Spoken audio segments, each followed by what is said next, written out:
butterfly. Giant.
Look at this. Look at this bus with the flamingos on it. Oh.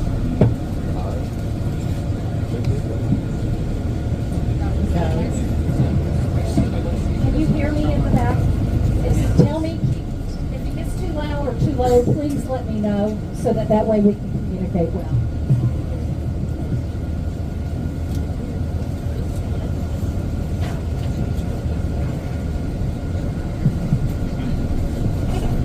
There's 43 people on this bus, so there's a couple of extra seats, and so that's a good thing.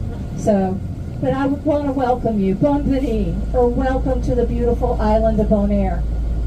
How many of you had ever heard of the island before you came on this trip? Have you ever been here before, any of you? Are you scuba divers or just came here? Good. Well, my name is Jamie. I will be your tour host, and beside me is Paul. Paul is going to be the tour bus driver, and in my opinion, he's the most important person on the bus. He's going to keep all of us safe, and if there are any problems or any issues that arise, Paul will be the one to tell us what we need to do and how we need to go about it. The island of Bonaire, just so you know, north to south, is going to be about 24 miles long. Oh, wow. East to west, we're going to be about 3 to 5 miles wide. So we're about 112 square miles. We're not a very big island. That's And our amazing. motto itself is, it's in our nature. And along this trip, you're going to find out why our motto is, it's in our nature. Because above the ground and below the water, we got a lot of nature going on. And I need your help. You didn't know this, but it's going to be an interactive tour. And I need y'all to play Where's Waldo.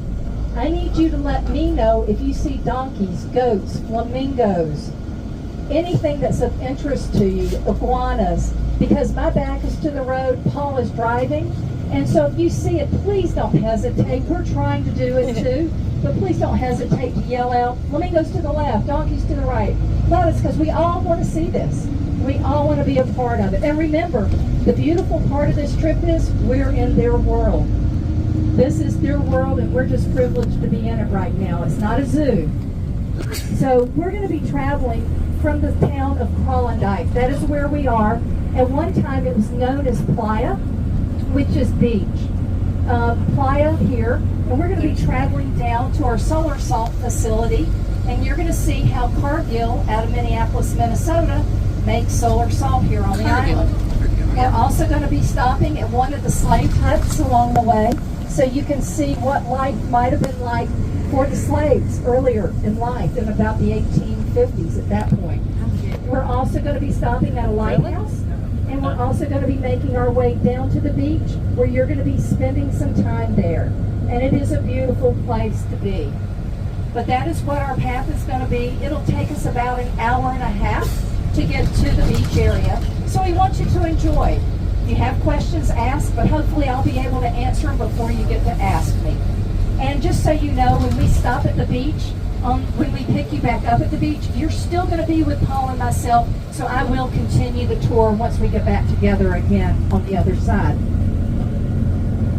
The island of Bonaire, its population is about 25,000 people. And I'm going to stop and say, if you look to the left, you can see the control tower, air traffic control, for the Flamingo International Airport. And if you look at it closely, you can see it kind of looks like a flamingo. This is also our fire station, which according to Dutch law, it has to be at the center of the runway of the airport. But what you're seeing is the grounds for the Flamingo International Airport, also known as Bonaire International Airport. Our airport is so international, you still get to walk out on the tarmac to get on the plane. And you still have to climb steps to get up into the plane. And the people that greet you at baggage check may be the ones waving goodbye to you when you leave. So everyone here does a lot of different jobs. And they enjoy doing it, and they're usually very gracious and with a smile. Just so you know, we do get daily flights in from the Netherlands, whether it be from KLM or TUI. We do get flights in weekly from American Airlines out of Miami. Out of Atlanta, we get Delta Airlines, and out of Newark, New Jersey, and Houston, Texas, we get United. We also get WestJet that just started out of Canada, direct flight from Canada as well. There are a lot of smaller island airplanes, so they just travel with, in, and out of the islands together. As I understand, you've been to Aruba, you've been to Curacao, and you say Bonaire the best for last. Just so you know, I'm going to go ahead and get this out of the way. How many of you think that Bonaire stands for good air? You're wrong. Never even thought of that. Bonaire actually was started by the Arawak Indians. And Bonaire originally was like Bonaire. But the French never really had that much of a say in the island naming, because at one time it was named No Name Island. It's been named Brasilia Tree Island. So it's had several names before Bonaire became the official name. But the island Bonaire stands for flat land. When we go to the southern part, we're going to be almost at sea level down there. But up in the north, Mount Branderis is actually 832 feet high. That's a hill to some of you people. Now, I hope that you can understand Southern, because that's all the English I've got is Southern English. So I am from the United States. I'm from the Southeast. I've lived in Florida, Georgia, Alabama, Tennessee, and North Carolina. Now we have everybody but South Carolina. I just traveled through there. Now we have Paul from the Netherlands. Both of us are very happy to answer any questions for you. And that's what we're here for, is to help you enjoy, to give you some one-on-one. If you need a picture taken, whatever we can do to help. Coming up, we are getting ready to go into a neighborhood called Belknap. Belknap is just south of what you call Groenendael, so it's just going to be here. And as you know, this island is not that big. But the original owners, or one of the owners of this particular area, you may have heard of. He was a Jamaican singer by the name of Harry Belafonte. Harry Belafonte and his business partner Maurice Stamp owned this part of the island. Back before the year 2000, when he did own it, this property, it was kind of remote. It didn't have a lot of infrastructure here. And they didn't have hardly any of this built up. You know, as far as the water, electricity, it was kind of tough. So he sold it off because it was so remote, it was so far away from everything. Today, it's some of the most expensive property on the island. He and his business partners also own the small island that's across from your ship, Flying Bonaire. Flying in Papiamento means little, and it's Little Bonaire. They own that, and at one point, they got with the Dutch government about building casinos and maybe a bridge over here and high rises, and the Dutch government kept saying no. Well, around the year 2000, he got with the Dutch government and sold the land to the Dutch government under the understanding nothing will ever be built on Klein Bonaire, and to this day there is nothing over there. It is a Ramsar site which is preserved wetlands because a lot of turtle nesting does go on over there. There are actually water taxis that can take you back and forth. You can snorkel over there as well, but they close the island at about 7 o'clock. You have to come back here. So it opens up, the water taxis start about 9 and they come back and you have to be off the island by then. But it is a beautiful place. There's going to be about 5 different Ramsar sites from the north to the south here, Klein Bonaire being one. Down here where you're going to be spending time at the beach, Black Bay is another. Also the Peckleville, where the flamingo sanctuary is, that will be the third. The other 2 are going to be in the north, Lake Bonaire, and also up in the State National Park.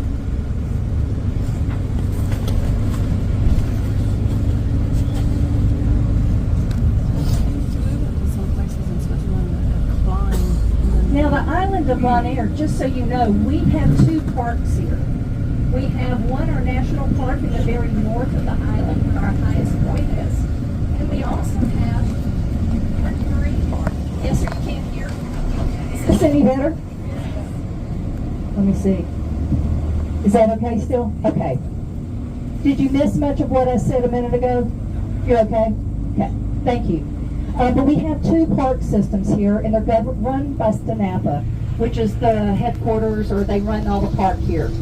The marine park here is the entire area of the island of Bonaire. It's also Klein Bonaire. And it goes basically from high water mark to 200 feet deep. So if you just look out there, the light blue area is what we say is the marine park. They govern that to protect the corals, to protect the fish.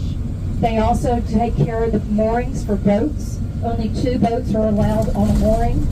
Any of the local boats, though, if you're a local Bonairean, you're grandfathered in because fishing is their way of life. They can actually drop like a cinder block as an anchor. They're the only ones that are allowed to do that. They also fish with just hand spools of monofilament for the most part. They don't fish with a rod and reel like we might fish with. So it's different. And they have been grandfathered in, which is the right thing to do. It's their livelihood. Now, coming up on your left, you are going to be seeing 4 towers over there. Those are the tower for Trans World Radio. Trans World Radio is a Christian broadcast station that originally was supposed to be on the island of Curacao. But at the last minute, Curacao backed out of the deal. And when they did, they looked at Bonaire. Actually, they say Bonaire worked out better because of the flat land and the salt production here. The salt helps the radio waves transmit further. And back in the earlier days before all the electronics, it transmitted into North America, South America, and Central America. Today it goes all over the world, and in that it's transmitted in about 300 different languages. Coming up on your right-hand side, just so you know, you can see the beautiful marine park. You're also going to see the salt pier.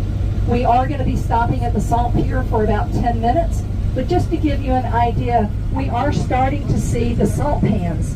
And the salt pans here are just above the ground, and that's where the water flows. Further south, and you'll see it in a little bit, further south what you're going to see is where the natural inlet for the water coming in to make the solar salt comes in at. When it comes in, it goes into the condensation ponds. And then the engineers have it to where it'll be shifted up to the north, which is here, into the crystallization ponds. Now, it takes 5 things to make a harvest of salt. And a harvest of salt can take about 8 months to make. It's going to take seawater.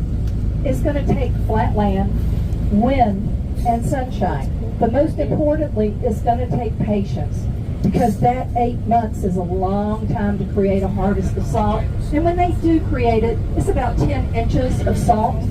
They get some heavy machinery out here, and so they do move it around.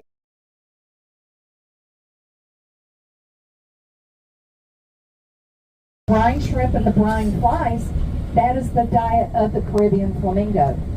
Now, a lot of the salt crystals that you see in those mounds over there are larger than this. But this is hopefully, they're going to have the salt box refilled, and you are very welcome to take all the salt you want to take home. This is some of the best salt you're going to get. It's 99.6% pure salt. Just remember, birds fly.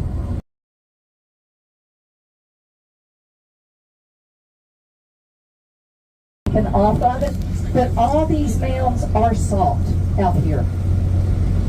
I know sometimes I make a better door than a window, so I'm sorry if I block anybody's view. But what they're going to do is stack it. And these mounds are stacked as high as the stacking machine will allow it to go. And then they move it towards the salt pier, still on the left side of the road, and they dump it into hoppers, and then they put it on a conveyor belt that will go all the way across the salt into the hull of the ship. Now with the salt, if she needs something. You're good? Okay. I just want to make sure. And so the salt is exported. This is the only exported commodity on the whole island, salt. It goes into 3 parts of the world. It goes to Europe, it goes into the rest of the Dutch Caribbean, and it also goes to the United States. So it's a third, a third, and a third. This is used for food preservation. This is why the Dutch wanted it. They needed to pickle their herring. So they needed that, and they had been cut off from Spain. Spain once had this island in 1499. Before that, it was the Arawak Indians. The Spanish came here. The Dutch came here in 1636. So there was no modern salt facility like you see here. So please, when you get off the bus, you're welcome to take as many pictures as you want. Hopefully the salt box, they don't have salt box still. I keep hoping. But anyway, there are some remnants of salt. Take what you can find if you want. It's a great soup.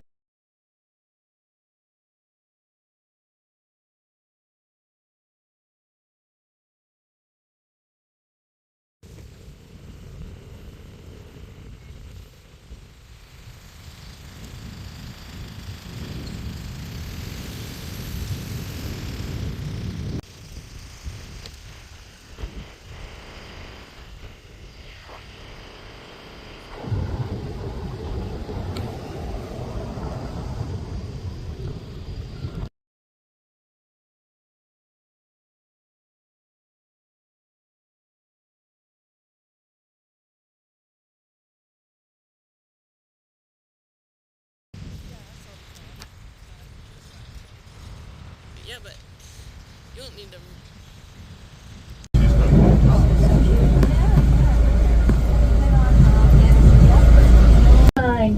This particular time, they didn't have in the earlier days, they did not have the salt pier.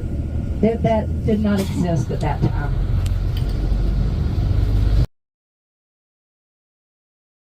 In 1490, Dutch come here in 1636.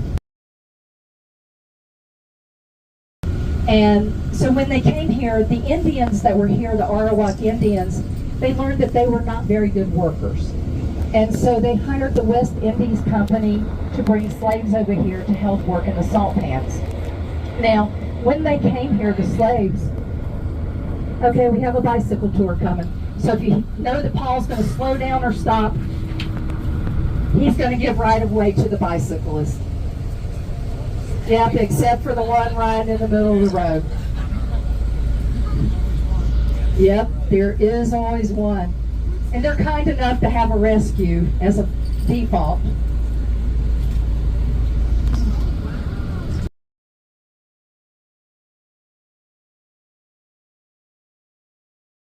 They settled into the town or the village of Rincon. Rincon is in the north, it's in the mountains, but it's also going to be down in the southern, it's in a bowls. And so it's really, really nice, and it's green. And this area was the breadbasket for the Dutch Caribbean. Now, on Monday mornings, after they collected all their work supplies or anything they needed for the week, they would walk 7 hours all the way down to the salt pans. Now, there were no roads, there were only walking paths, so keep that in mind. The Spanish did bring the donkeys and the goats, so they could use the donkeys as the beast of burden. So they would help carry the supplies down. But they would come, they would work Monday through Friday down here, On Friday evening or Saturday morning, they walked 7 hours back home to be with their families. So that was a tough life. Now I want you to keep in mind, they did not have sunglasses back then for eye protection. They did not have gloves like we know today for hand protection. A lot of times they worked in the salt pans barefoot. So it was a very tough life out in the harsh elements that you can imagine. The trade winds do help, and they blow almost year-round, which is a nice thing. But keep in mind, they were sleeping under the stars and the sun and any of the vegetation that they have here, because it wasn't until 1850 that slave huts were built. The slave huts, we're going to stop at one of the two that are up here. You see flamingos? Flamingos on the left in the second pan. Nope. You said it's in the second area. Oh, I see them now. They're about 9 o'clock. Right out here, from in front of me. Oh, okay. Oh, that's all. Thank you. What's that? Yeah. Basically, just little dots of pink. Yeah. We were trained well. But with the salt pans, keep in mind, it was a harsh life. 1850 was when the slave huts were built, and in 1863, that is when slavery was abolished. And at that time, everything changed, which was a good thing. But the slave huts have been kept here so everybody can remember what the past is, so we can share the history of what the past was, but also in hopes that it will never happen again. It's also a part of the heritage and the understanding of what Bonaire went through as people.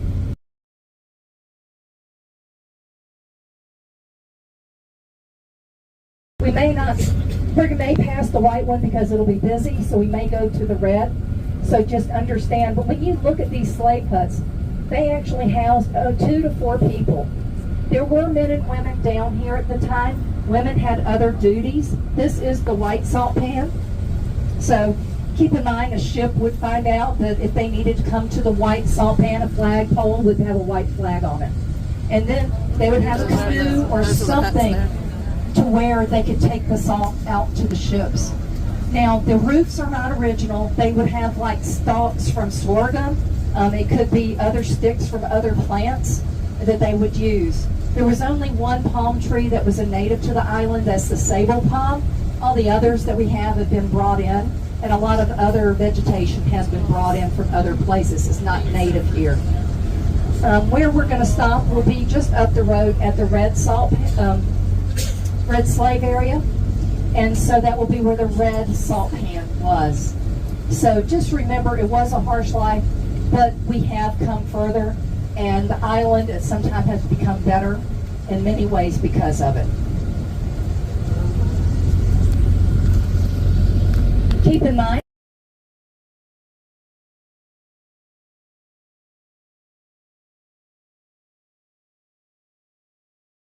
because you can just go walk in the water. There are a lot of entrances and exits, and a gentleman by the name of Captain Don and his buddies, they help to create as safe of an entrance point and an exit point as they can, and they've marked them for all of us, so it makes it a lot easier to go in and out of. My husband is a scuba diver, and that's the reason we came here, was because he can dive unlimited here. You just have to go and get your tanks of air, and then you can just go walk in. Basically anywhere you see is a dive site, and I'm going to pass around this card in particular. It has the island, and it shows the west side of the island, and that's where all the dive sites are. If you dive on the east side, it's the wild side, and the only way to do it is by a boat, a commercial boat. But this also has some of the fish that we have here on the island as well, if you can pass that around.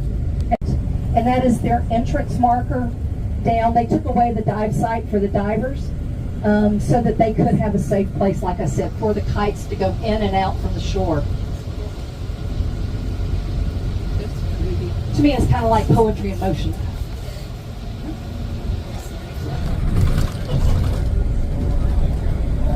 They come all over the world to do this. What's happened is windsurfing is also a big sport here on top of the water. And Taddy and Tonky Franz and their cousin Kier, are now world and Olympic champions in the sport of windsurfing. They helped bring Bonaire to the map because nobody knew about it up till then.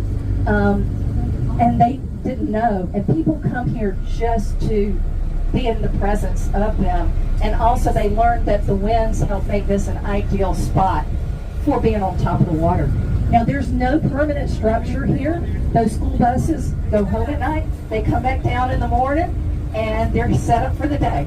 If there's no wind, now the scuba divers go in there because they want to see what the kite surfers might have lost. Also on the right-hand side, you can see that is a local fisherman's hut. Now the local fishermen, keep in mind, fishing is a huge part of their lives here. It was a huge part of their food, and that's their living for a lot of it. Now today, I can say tourism is the number one economic driver. The government, including the hospitals, is the number 2 economic driver, and number 3 is the salt, Cargill. But keep in mind, a lot of these other things are all based on tourism. And whether people come by ship or they come by air, it doesn't matter. We just appreciate people coming to the island. Each person to get into the water is supposed to pay a marine park fee. Your cruise ship pays towards that marine park fee just by stopping here. And so we thank you all for coming because that helps to benefit our reefs, all the research they're having to do. Because they are going through a lot of changing with some of the waters warming and some of the other things that are going on. The water warming, it got cooler in the winter, so that was helpful. But there's also something that I know is in the Keys in Florida, stony coral disease, and is helping to kill the brain corals. So they're trying. They're shooting it into the live part of the brain coral to help preserve them. So that's what they're doing. Coming up, we are going to be rounding a corner, and we will be stopping at the red slave huts. But if you look out to your left, these are the original walls of the salt pans. So it is quite interesting to see. But also keep in mind where you see this island itself is a coral island. At one time, this was underwater many millions of years ago. And through the shifting of tectonic plates, it's risen out of the water. And so that is the reason there's coral on top. Also, you're going to find with the island of Bonaire, we are outside of the hurricane belt. And with that, we get outer bands, we may get wind reversals. And so it puts whether they're dead or whether they're alive, they're protected. So please, if you see a coral, admire it, take all the pictures you want, but please leave it behind or please don't tell me. I don't want to know. But what you're seeing a lot of are finger corals. Like a finger. So you're going to see a lot of that here. A lot of that. But people do get artistic. They try to make totems or statues, and they try to be as creative as possible. These huts, the window and the door is set for the east to the west. The trade winds blow from the east and to the west. The window's going to be on the east side. So the wind goes in, but they're offset just enough so the circulation of air can go on inside there to help cool.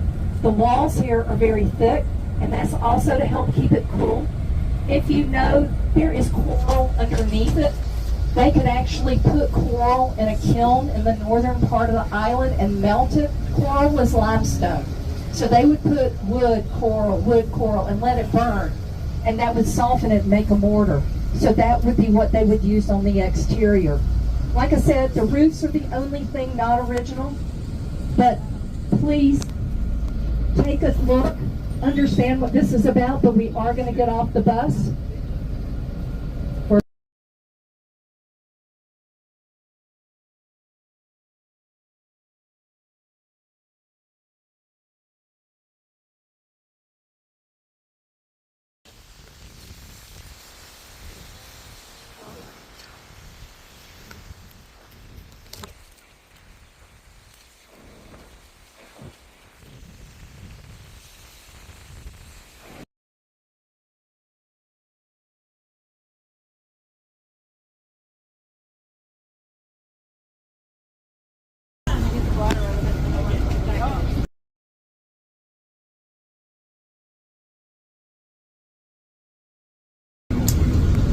And there were a lot of shipwrecks here coming from the southern point of the island. The lighthouse is the southernmost point on the island. And there were some shipwrecks here. And that's the reason they raised the flag on the flagpole, to tell them where to harbor outside of and to let them know. Flamingo coming up on your left. This one is closer. Now, a flamingo, just so you know, it weighs about 5 pounds. It's about 5 feet tall.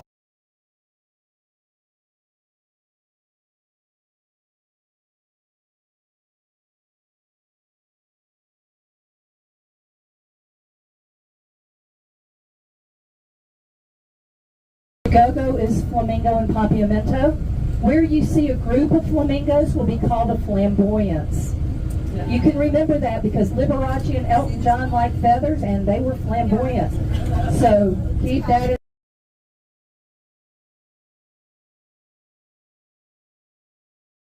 evenings, because some of them will fly out and go towards Venezuela, which is about 50 miles or so away from here. But you can see a larger group over to your left about 10 o'clock. That is a flamboyance. No, I still don't see him. To look to the right, straight up there. Nope. If anybody wants to open the bottom window on theirs, they can to take pictures, but please close it back after you've taken pictures. Oh, way out there. But isn't that beautiful? Over there. Yeah, they're way out there. You can put the flamboyance out for somebody's birthday.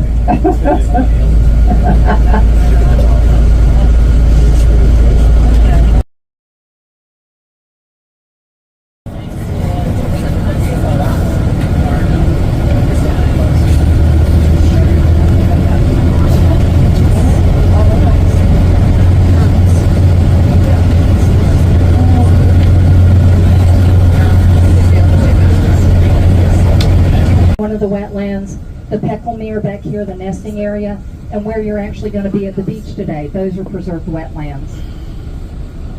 We are going to stop for about 5 minutes so you can take a picture of the lighthouse if you choose, or if you have a good camera, you can take pictures of more flamingos.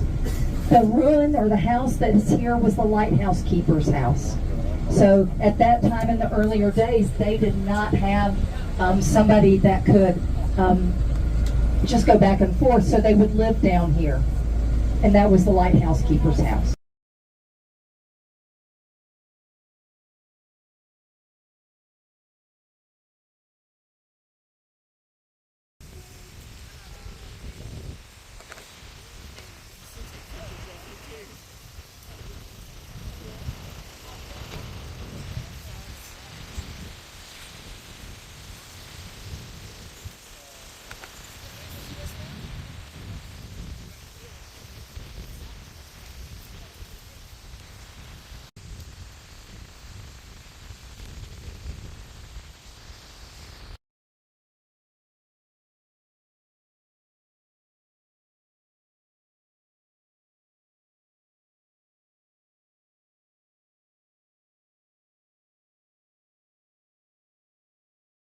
Left side of the bus, close to the road.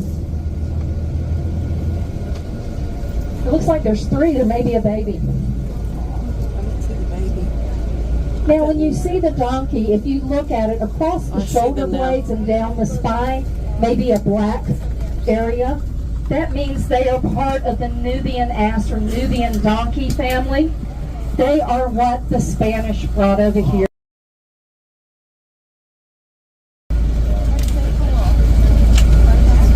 Okay. Do you see the little The baby? babies are adorable. They are. See how they're always opportunists. They're trying to see if you will feed, take any wounded or donkeys in that they mother can't feed them for whatever reason. But once they go into the donkey sanctuary, they stay there for life.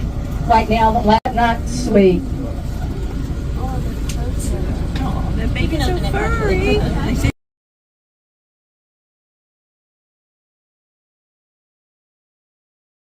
A lot of people are worried about them being loose on the island, and so they're trying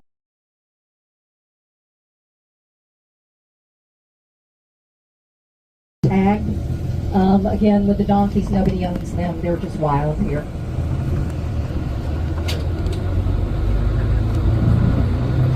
Now, we are at the southernmost point of the island, and in a few minutes we're going to be up here at Lac Bay, and that is where our stop is going to be for you to be at the beach for a little bit. And just to let you know, Fiesta Tours has reserved a place for you at Sebastian's at the beach. Chase lounges, some are shaded, some are not as much. You're welcome. It's first come, first serve. We have 2 groups there right now that will be leaving, and then you'll be able to get in there to get your Chase lounge of your choice. We're going to be going in the back entranceway, and where the Chase lounges are right over here, going in the back. And then if you need the restrooms, walk around the bar and come back up to the front entrance. It says toilets, so there's 2 ladies and a men's, and one of the ladies is around the corner. But also there are changing rooms there that have like swinging doors. There are a couple of outdoor showers if anybody needs to rinse off. One is going to be here at the front area at a place called Iris's, just across the way is the ladies' clothing area. And she also has windsurfing and stand-up paddleboard information for you if you're interested. But she has a surfboard or windboard outside, and it has a spigot and a shower head on it if you want to rinse off there. Also, where you're going to be seated, they will also have this Buddha statue, and underneath there is an outdoor shower as well. Just so you know, there will be servers that take care of you, men and women, both boys and girls, from the Netherlands for a lot of it, but they're from other places as well. As you know, when traveling, sometimes you want to know the currency. The US dollar is the currency on the island of Bonaire. They do not take pennies, so don't even try to get rid of your penny. But the US dollar is here. They do take credit cards as well. The Chase lounges are provided for you, but the food and beverage is at your cost. Where we are now,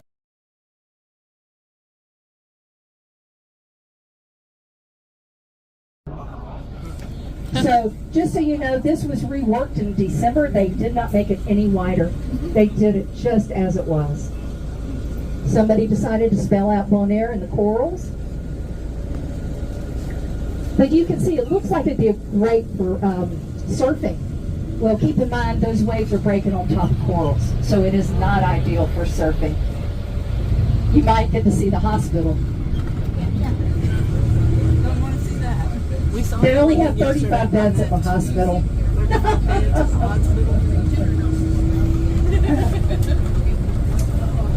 So when we stop at, like I said, at Sebastian's, when you're there, get out, walk around if you choose to. Outside of the property, Teddy and Taki Franz, the ones that are Olympic and world champions, have their own windsurfing shop down at the end. There's also a local fisherman's pier. There's also going to be a little watchtower you can climb up. It's not very high, but you can take some great pictures and look out over the water, which is absolutely beautiful. Now, if you go into the water and you get a little bit uneasy and uncertain, it might be because you just need to stand up, because the water comes up to my waist. It is beautiful water. This is probably my absolute favorite place on the whole island. I can solve all the problems of the world here, and nobody ever asked. But I could if they asked.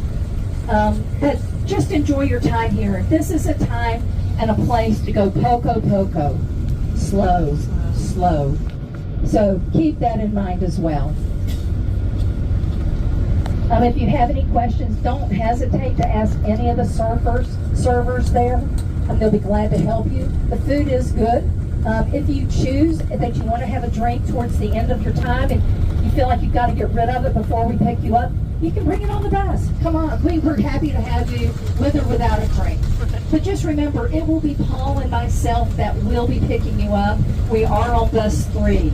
And so we want to make sure that you're safe. And there will be another Fiesta tour group down there at the same time. So that will be with another driver and another host. But come back without the tour. Please make sure that somebody knows it. Please let them get a picture of your ship card so we can be accountable for you. There are taxis that run in and out of down there. Usually I have more people that want to stay longer, or they just, yeah, it's a great place. But the time that you'll be down there will be wonderful. Flamingos.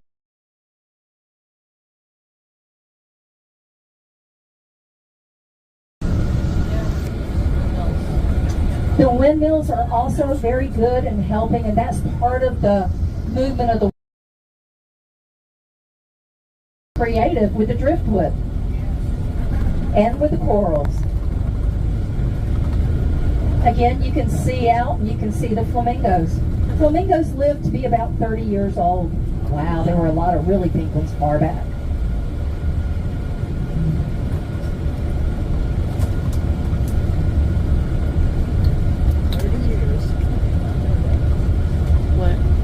But again, if you look to your left at about 10 o'clock, you can see where the salt pier is. You can see the mounds of salt. And if you look straight ahead in the haze, your ship's up there. Actually, it's about 11 o'clock.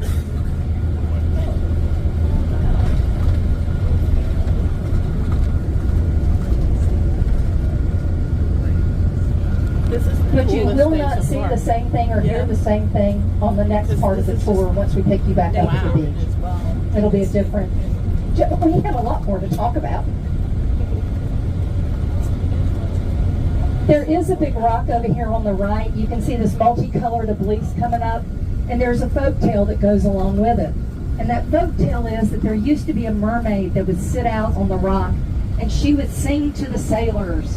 And when she would sing to the sailors, they said that she would call them to shore to see her, and they'd have a shipwreck. There's another part of that tale that says she would sing to the sailors to say, go away, because the shore is here. You know, this is about mermaids, so you can make it any way you want with a folklore. But they'd say she sat on that big rock. That's why it wrecked the ships. You go north, it gets really funny. The topography up there is really different than it is down here. You can see where the shifting of the tectonic, you can see the shifting of the island as it rose out of the water. And erosion. I'm not quite sure. Oh, on the right-hand side, this is what the high school art club did. They add to it every year. Right now, we still have holiday season, and we have fish with red stocking caps. You can see, I think it's a goat or a donkey. We have trees, the star that says Bon Pascu, that means Merry Christmas or Happy. People just want to have fun.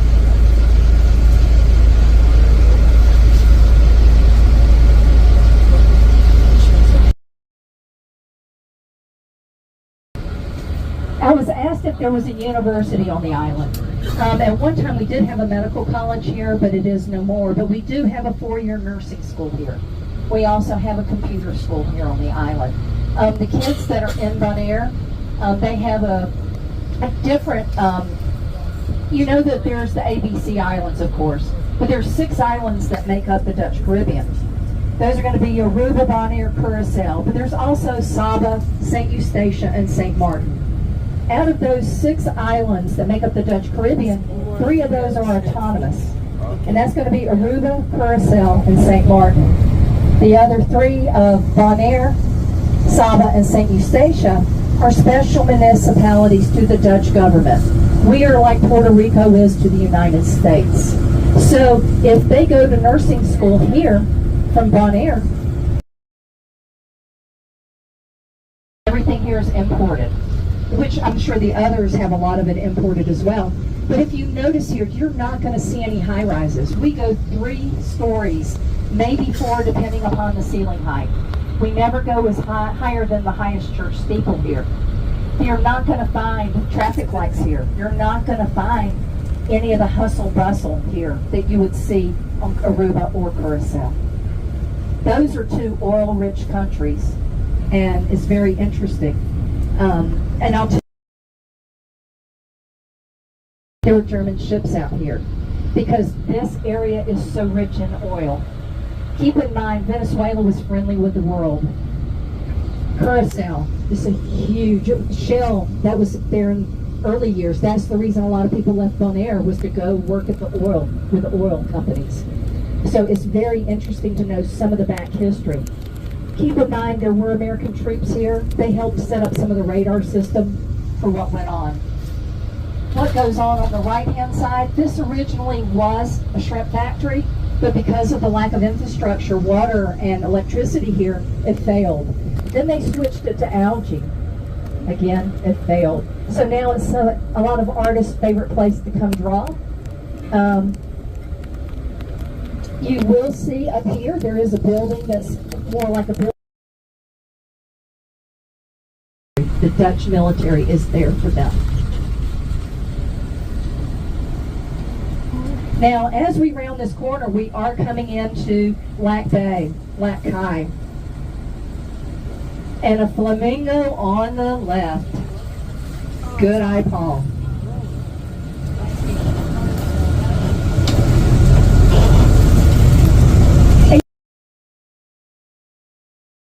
Water you're going to be in just a few minutes. I want you to enjoy it. I also want you to be aware there will be windsurfers in the area. They're going to be watching for you, and keep your eyes open for them just to know where they are. But enjoy the water. There is a wooden dock with dark areas that are kind of cordoned off. That's seagrass in there. And they cordoned it off because the sea turtles come in at night and they eat. The fish go in there to eat. So it is kind of trying to save that for the fish. So you may see some interesting fish out there. If you're going to be swimming or snorkeling, just know who's around you at times. I will say there has been sargassum coming in. You may see some of that in the water or on the shore. It's nothing to be alarmed about. It's algae bloom. It comes out of South America up here. I know Key West in the United States has more than we have here. A lot of times they're raking it up. They use it again and let it dry out for fertilizer. But it may have little critters in it. It may have things that birds like to eat out of it. It may also have things that the fish like to eat in it too. So don't be alarmed if you see this floating object of brown in the water. It's just sargassum. If they let it dry out, it smells like rotten eggs. I can assure you of that one.